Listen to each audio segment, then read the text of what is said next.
Jubilee Hills నియోజకవర్గంపై Congress party survey చేసింది. సుమారు 4 లక్షల ఓటర్లు ఉన్న నియోజకవర్గంలో అభ్యర్థి కోసం స్టడీ చేసింది. ఏఐసీసీ ఆధ్వర్యంలోని టీమ్స్ జూబ్లీహిల్స్ నియోజకవర్గాన్ని జల్లెడ పెట్టాయని సమాచారం. గత వారమే హైదరాబాద్ వచ్చిన ఏఐసీసీ టీమ్స్ జూబ్లీహిల్స్ నియోజకవర్గంపై పూర్తి స్థాయిలో పరిశీలించినట్లుగా తెలుస్తోంది. కాంగ్రెస్ పార్టీపై పబ్లిక్ పల్స్ ఎలా ఉన్నాయి, అభ్యర్థి వారీగా ఏ మేరకు మైలేజ్ ఉంది, ఎవరిని రంగంలోకి దించితే బాగుంటుంది, ఎంఐఎం మద్దతుతో అభ్యర్థిని నిలబెడితే ఎలా ఉంటుంది, ఎంఐఎం పొత్తు లేకుండా పోటీ చేస్తే రిజల్ట్ ఎలా ఉంటుంది, ఏ వర్గం ఓట్లు ఎక్కువగా ఉన్నాయి, వాళ్ళు కాంగ్రెస్ని ఎలా రిసీవ్ చేసుకుంటున్నారు, ఇలా తదితర అంశాలపై ఏఐసీసీ టీమ్స్ సర్వే చేసినట్లుగా తెలిసింది.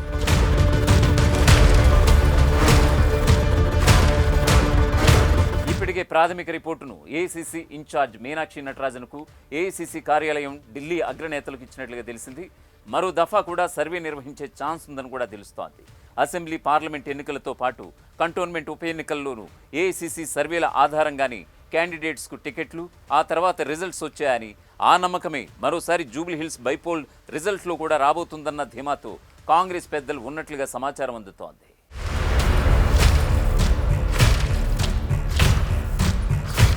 జూబ్లీహిల్స్ ఉప ఎన్నిక కోసం మైనారిటీ, యాదవ సామాజిక వర్గాల నుంచి కాంగ్రెస్ అభ్యర్థిని కేటాయించే అవకాశాలు స్పష్టంగా కనిపిస్తున్నాయి.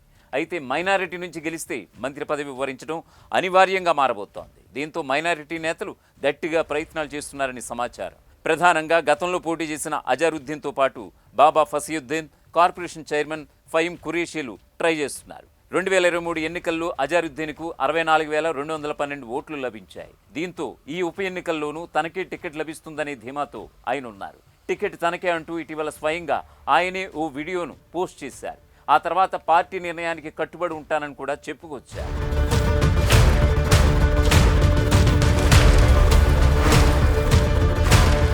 ఇక యాదవ సామాజిక వర్గం నుంచి నవీన్ యాదవ్ కూడా రేసులో ఉన్నారు.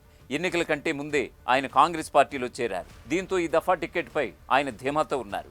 2014లో ఎంఐఎం నుంచి పోటీ చేసి 41,656 ఓట్లను సాధించగా 2018లో స్వతంత్ర అభ్యర్థిగా పోటీ చేసి ఆయన 18,817 ఓట్లను సాధించగలిగారు.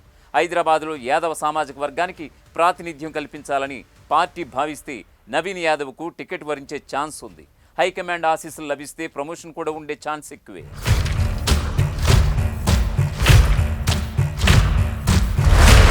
మాజీ మేయర్ బొంతు రామ్మోహన్ కూడా జూబ్లీహిల్స్ బైపోల్ టికెట్ కోసం ఆశిస్తున్నారట.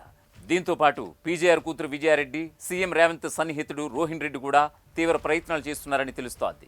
మేయర్గా పనిచేసిన అనుభవంతో జూబ్లీహిల్స్ నియోజకవర్గంతో తనకు సన్నిహిత సంబంధాలు ఉన్నాయని బొంతు భావిస్తున్నారు. ఇక పీజేఆర్ చరిష్మా, అలాగే లాంగ్ టర్మ్లో కార్పొరేటర్గా పనిచేసిన అనుభవం ఉందన్న ధీమాతో విజయారెడ్డి ఆశిస్తున్నారట.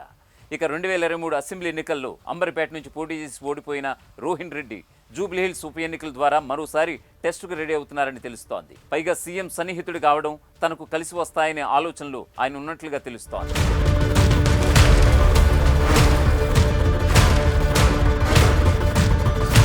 ఉప ఎన్నికల్లో గనక ఎంఐఎం కాంగ్రెస్కు మద్దతుగా నిలిస్తే గెలుపు ఈజీగా మారే ఛాన్స్ ఉంది. అసెంబ్లీ ఎన్నికల తర్వాత ఎంఐఎం కాంగ్రెస్తో ఫ్రెండ్లీ రిలేషన్ మెయింటైన్ చేస్తోంది.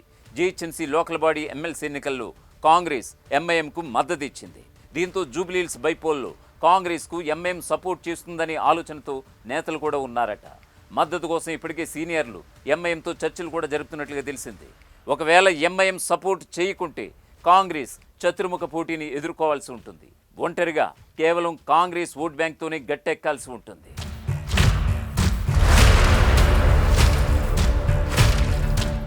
అసలైన తొలి వెలుగు. ఫాలో వాట్సాప్ @తొలి వెలుగు official.